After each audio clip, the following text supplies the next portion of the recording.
I recognize the member from Stearns, the Minority Leader, Representative Demuth. Thank you, Mr. Speaker. And tonight, members, I just want to be clear in this chamber that Republicans want energy that is clean and affordable. And Mr. Speaker, would Representative Acom yield for a question? Representative Acom will yield for a question. Representative Demuth. We've heard a lot of debate tonight. We've heard a lot of hours on this bill, but there's a couple of things that I just want clarified, Representative Acom. Drawing your attention to Article 11, Section 5, Subdivision 4, actually starting on line 311.21.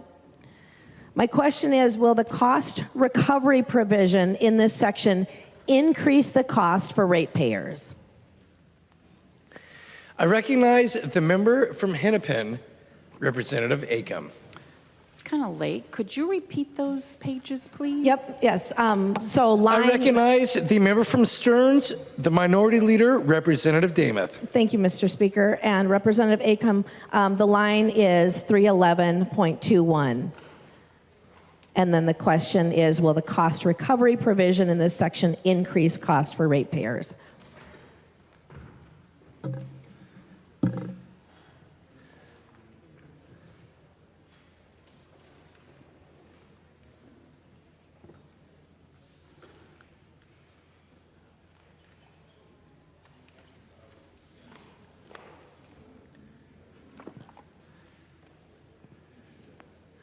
I recognize the member from Hennepin, Representative Acom.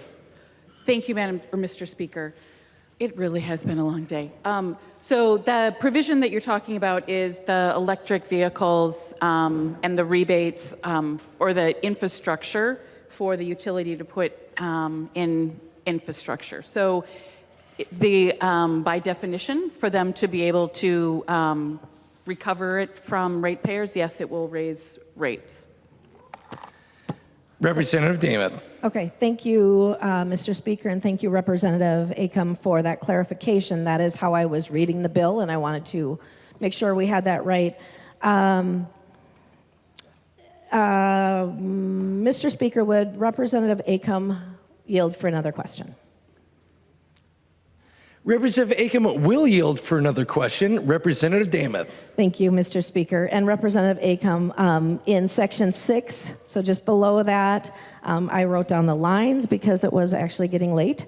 So looking at, starting at line 312.8, actually my question is going to be on 317.22. The electric school bus program allows utilities to earn a rate of return and allows the PUC to approve new tariff mechanisms. So my question is, Representative Acom, will this part of the bill increase costs for Minnesota ratepayers? I recognize the member from Hennepin, Representative Acom. Thank you, Mr. Speaker. What these provisions, both with expanding electric vehicles and expanding electric school buses, are going to do is improve our environment, not only for kids in school buses, but for the ability to be able to drive electric cars and the improvements that that will have for all of us. So we can look at the cost of our changing climate and the cost that we pay in increased insurance premiums every year, the cost that we pay in increased disaster relief that we pay every year, and we can compare that to potential costs in rates, and the overall impact is going to be savings if we're investing and being proactive and addressing our climate crisis. Representative Demuth. Thank you, Mr. Speaker. And from that answer, Representative Acom, I think that it is going to increase those costs, and I appreciate the additional information that you gave. I have one last question, Mr. Speaker, if Representative Acom would yield for one last question. Representative Acom will yield for one last question. Representative Demuth. Thank you, Mr. Speaker. And Representative Acom, Article 12, and the line is 333.7, the energy storage. I think we're excited about the potential of that technology. I think we can all agree on that. But Representative Acom, can you tell me where that technology is today and how much energy are we able to store right now?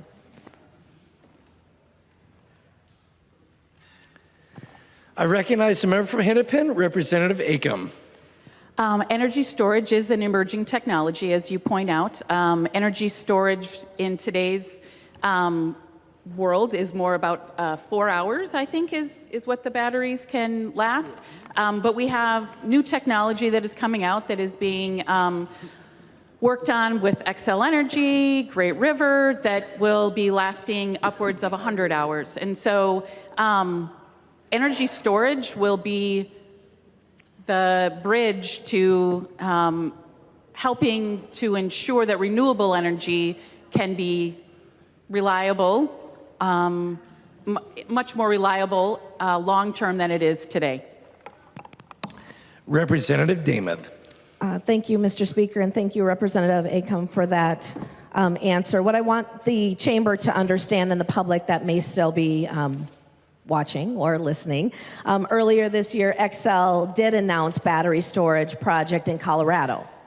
The Colorado Sun described this as a massive battery array the size of a football field.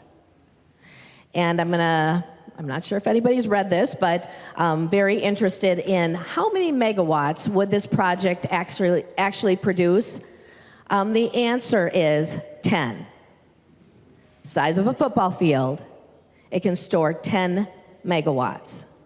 Yet this bill, and for anyone that's still looking at the bill on line 331.19, this bill wants utilities to achieve 3,000 megawatt battery storage. So the Colorado project is the size of a football field, requiring utilities to acquire enough material, land, etc., to cover 300 football fields with battery storage will be an extremely expensive proposition. Those costs, thanks to this bill, will be passed down to the ratepayers.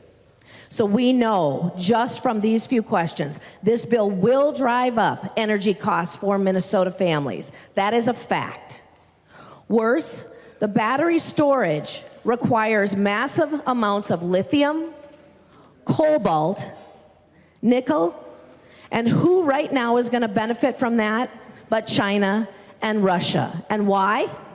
Because Democrats refuse to let us mine these minerals here in Minnesota, where we could do it safe. So members, this bill, again, before us, is expensive and it is unaffordable.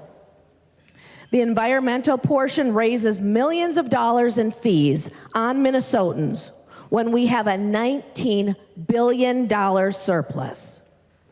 The new mandates and energy provisions we discussed previously are going to result in an increase on everyone's energy bills, on every single ratepayer. This bill grows government, a 513% increase over base in general fund spending in the energy area, and a 2,286% increase for the renewable development account. So right now, in the economy that we are living in, Democrats are raising billions of dollars in taxes in other parts of your budget and using it to fund these green projects and mandates that will threaten the reliability of our energy grid and result in higher energy bills for Minnesota families. And I want to be clear again that Republicans do not oppose making our energy cleaner or renewable. We do not oppose that. But we differ in one area. Republicans want energy that's clean and affordable. Democrats want energy that's clean no matter what the cost to Minnesota families, even if it results in higher electric bills. So members, I'm urging a no vote tonight because Minnesotans are paying enough already. Minnesotans are not asking for millions in fee increases. Minnesotans are not asking us to make their energy costs more expensive, especially when we have a $19 billion surplus. Members, this bill is not a win. Vote no.